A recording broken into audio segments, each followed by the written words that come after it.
Barbecue pa? Ayan, barbecue pa sila. Sure. Ano, Maring Yani?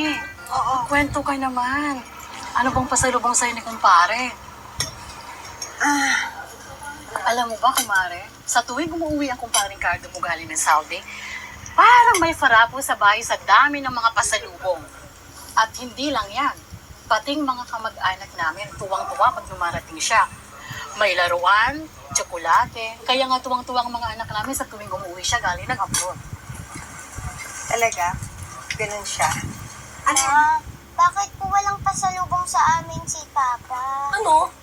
Naku naman, Maring Lani. Huwag mo sabihin walang pasalubong si kumpare para sa mga anak mo. Ay, hindi. Kasi, alam mo anak, dalawa yung boxes ni Papa, hindi pa nabubuksan yung isa. Kasi sana isusurprise namin kayo mamaya. Andun yung mga pasalubong.